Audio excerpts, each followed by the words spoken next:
اچھا جی، میں آج محمود خان آپ کو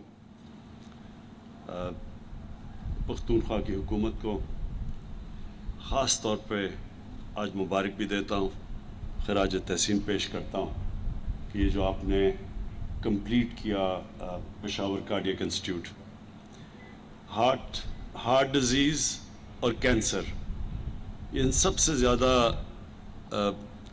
دنیا میں جو لوگوں کی وفات ہوتی ہے وہ ان دو بیماریوں سے ہوتی ہے، اور پشاور اور جو کیپٹل پختونخوا کا اگر ادھر ابھی تک کارڈیک انسٹیٹیوٹ نہیں تھی تو یہ سارے علاقے کے لیے بہت بڑا ظلم تھا، کیونکہ جب ہارٹ کے مریضوں کے لیے کوئی جانے کی جگہ نہیں تھی، اور جو بدقسمتی سے جو لیڈی ریڈنگ ہاسپٹل میں جو اس کا جو اندر جو کارڈیک انسٹیٹیوٹ تھی، اس کا بہت بدقسمتی سے اس کے جو ریزلٹس تھے وہ بہت برے تھے، جو ان کو ایونچولی بند کرنی پڑی، بڑی ہائی مورٹیلٹی ریٹ تھی۔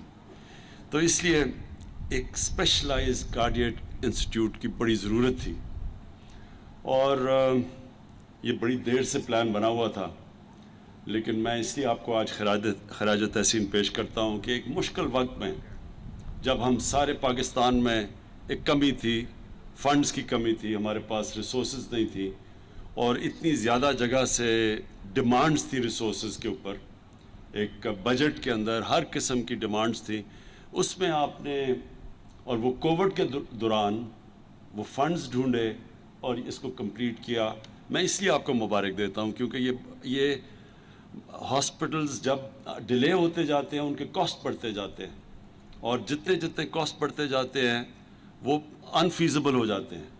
تو اس لیے یہ آپ نے جو کمپلیٹ کیا، اور یہ آج جو میں نے اندر سے دیکھا ہے کوالٹی انسٹیٹیوشن آپ نے بنائی ہے، یہ سارے صوبے کے لیے، اور میں تو جو فیسلٹیز دیکھ رہا ہوں مجھے تو لگتا ہے کہ افغانستان سے بھی آپ کو یہاں مریض آئیں گے آپ کے یہاں علاج کروانے کے لیے، کیونکہ اس طرح کی کوئی فیسلٹیز سارے علاقے میں نہیں ہیں۔ جس طرح شوکت خانم جو 2016 میں ہم نے یہاں پشاور میں اس کی انوگریشن کی تھی، تو ادھر سے افغانستان سے بھی مریض آتے ہیں، تو سارے علاقے کو سرو کرتا ہے، اس لیے یہ بھی ایک بہت بڑی نعمت ہے سارے علاقے کے لیے ہوگی۔ اس کے ساتھ ساتھ میں جو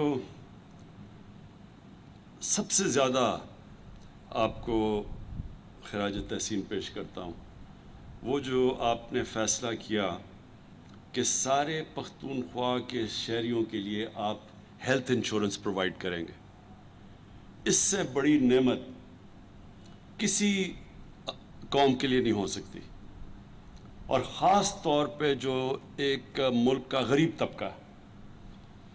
ایک غریب گھرانے میں جب بیماری ہوتی ہے تو ان کا سارا بجٹ تباہ ہو جاتا ہے، اور وہ ساری ریسرچ شو کرتی ہے کہ جب ایک غریب گھرانے میں ایک بیماری ہوتی ہے تو وہ سارا گھرانہ غربت کی لکیر سے نیچے چلا جاتا ہے،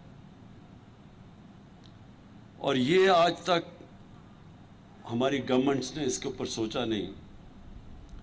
ایک ملک میں بدقسمتی سے جو ایلیٹ کے لوگ ہیں اور گورنمنٹ کے منسٹرز اور پرائم منسٹرز، وہ علاج کروانے کے لیے ملک سے باہر چلے جاتے ہیں، کبھی یہ نہیں سوچتے کہ عام آدمی کے لیے اگر اس کو مشکل وقت گھر میں آئے اور بیماری ہو تو وہ کیا کرے گا۔ تو یہ جو آپ نے کیا ہے، ہمیں لوگ بار بار کہتے ہیں کہ جی کدھر ہے مدینہ کی ریاست، یہ ہے آپ کا قدم مدینہ کی ریاست کی طرف۔ مدینہ کی ریاست میں کیا ہوا تھا کہ دنیا کی تاریخ میں پہلی دفعہ ایک ریاست نے اپنے کمزور طبقے کی ذمہ داری لی تھی، اور انہوں نے صرف اپنا مائنڈ سیٹ چینج کیا تھا، باقی تو اللہ کرتا ہے۔ جو دنیا کی پہلی فلاحی ریاست تھی وہ نبی صلی اللہ علیہ وسلم نے بنائی تھی، اور ان کے پاس بھی کوئی ریسورسز نہیں تھے۔ آج جو فیصلہ کیا پختونخوا نے کہ سارے شہریوں کو ہیلتھ انشورنس ملے گی، آپ کو یہ حیرت ہوگی کہ ہمارے سے کتنے زیادہ امیر ملک، انہوں نے بھی اپنے یونیورسل ہیلتھ کوریج انہوں نے بھی نہیں دی اپنے لوگوں کو۔ تو یہ جو آپ نے کیا ہے، اس سے سب سے پہلے تو ہر غریب گھر کے اندر ایک کانفیڈنس ہوگا کہ کسی قسم کی بیماری ہو تو ان کے پاس ایک ہیلتھ کارڈ ہے۔ دوسرا، شاید آپ کو بھی اندازہ نہیں ہے کہ آپ نے ایک ہیلتھ کا انقلاب لے آئے ہیں پاکستان میں. اس سے سارا ہیلتھ سسٹم آپ کا کھڑا ہو جائے گا. گورنمنٹ کے پاس تو پیسے نہیں ہیں کہ ساری پاکستان میں ہسپتال بناتی پھرے. ہمارے پاس تو ریسورسز نہیں ہیں. ہمارے پاس بدقسمتی سے قرضے اتنے چڑھے ہوئے ہیں کہ ہم جو آمدنی اکٹھا کرتے ہیں ہر سال کی ٹیکس کی, آدھا تو قرضوں کی قسطوں پہ چلا جاتا ہے. تو 22 کروڑ لوگوں کے پاس, ہمارے پاس تو وہ فنڈز نہیں ہیں کہ ہم ساری جگہ ہیلتھ کوریج دیں. لیکن ہیلتھ کارڈ کی وجہ سے پرائیویٹ سیکٹر آئے گا اب, اور پرائیویٹ سیکٹر آ رہا ہے اب ہاسپٹلز بنانے کے لیے, کیونکہ جس کے پاس ہیلتھ کارڈ ہوگا وہ گورنمنٹ ہاسپٹل یا پرائیویٹ ہاسپٹل کہیں بھی جا سکتا اپنا علاج کروانے کے لیے. تو اس کا مطلب کہ وہ علاقے جدھر پرائیویٹ سیکٹر نہیں جاتا تھا ہاسپٹل بنانے کے لیے, کیونکہ وہ سمجھتا تھا کہ لوگوں کے پاس اتنے وسائل ہی نہیں ہے سسٹین کرنے کے لیے, وہ اب غریب علاقوں کے اندر ہاسپٹلز بنیں گے. پرائیویٹ سیکٹر وہاں جائے گا, وہاں سیٹ اپ کرے گا پرائیویٹ سیکٹر ہاسپٹلز. اور میں نے سارے اپنے 2 جو صوبے ہیں ہمارے پی ٹی آئی کی گورنمنٹ کے نیچے, پختونخوا اور پنجاب, ادھر میں نے انسٹرکٹ کیا ہوا ہے کہ پرائیویٹ سیکٹر کے ہاسپٹلز کو سستے داموں پہ زمین دی جائے. اور ہم نے وہاں پنجاب میں تو انسٹرکٹ کیا کہ جو ایویکیو ٹرسٹ کی پراپرٹی ہے یا اوقاف کی زمینیں ہیں, ان کے اوپر بڑے سستے دام پہ پرائیویٹ سیکٹر کو ہم کہیں کہ ہاسپٹلز بنائیں. تو زمین جب سستی ہوگی اور ہم نے ساری اکوپمنٹ ہاسپٹلز کی, جتنی بھی اکوپمنٹ جو پاکستان میں نہیں بنتی اس کو ڈیوٹی فری کر دیا پاکستان میں, تاکہ باہر سے اکوپمنٹ منگوا سکیں ہاسپٹلز کے لیے. اور پھر ہیلتھ کارڈ وہ ایک ایسی چیز ہے کہ جب لوگوں کے پاس آ جائے گا اسپینڈنگ پاور ہیلتھ کارڈ کی وجہ سے, تو انشاءاللہ آپ دیکھیں گے کہ یہ سارے پاکستان میں انقلاب آئے گا, ہاسپٹل ساری جگہ بنیں گے. اور سب سے امپورٹنٹ چیز, گورنمنٹ کی ذمہ داری سب سے امپورٹنٹ ہے کہ لوگوں کی صحت کا دھیان رکھے. تو یہ ایک بہت بڑا قدم ہے. آج یہ آپ نے انسٹیٹیوٹ بھی بنا دی, کارڈیاک بھی اور کوالٹی کی بھی. میں صرف یہ ضرور کہوں گا کہ اس کی کوالٹی کا آپ نے مسلسل دھیان رکھنا ہے کہ یہ کبھی بھی کوالٹی اس کی نہ نیچے جانے دیں. کیونکہ ہوتا کیا گورنمنٹ ہاسپٹلز میں کہ تھوڑی دیر کے بعد, کیونکہ گورنمنٹ ہاسپٹل ہے, لوگوں کو وہ اس طرح کی تکلیف نہیں ہوتی جو کہ پرائیویٹ ہاسپٹل میں ہوتی ہے, اور وہ ہوتا کیا کہ آہستہ آہستہ اس کی سٹینڈرڈ نیچے چلی جاتی ہے. تو اس ہاسپٹل میں نے جو ابھی دیکھا ہے آپ کا بڑا چیلنج ہوگا کہ آپ اسی طرح کی سٹینڈرڈ کو آپ مینٹین کریں جو آج میں نے دیکھی ہے. اور وہ ہماری شوکت خانم کی سب سے بڑی ہاسپٹل کی کامیابی یہ ہے کہ آج بھی آپ چلے جائیں شوکت خانم میں 25 سال سے بنے ہوئے ہیں, تو ان کی سٹینڈرڈ اوپر ہی گئی ہے, نیچے نہیں آنے دی ہم نے. اور یہ ہے سکسیس آپ کے اس ہاسپٹل کا کہ یہ بھی ایک, میں چاہتا ہوں گورنمنٹ ہاسپٹل کوالٹی کے بنے, تاکہ لوگ یہ نہ ہو کہ اب تک کہ صرف غریب لوگ گورنمنٹ ہاسپٹل میں آتے ہیں اور پیسے والے لوگ پرائیویٹ ہاسپٹلز میں.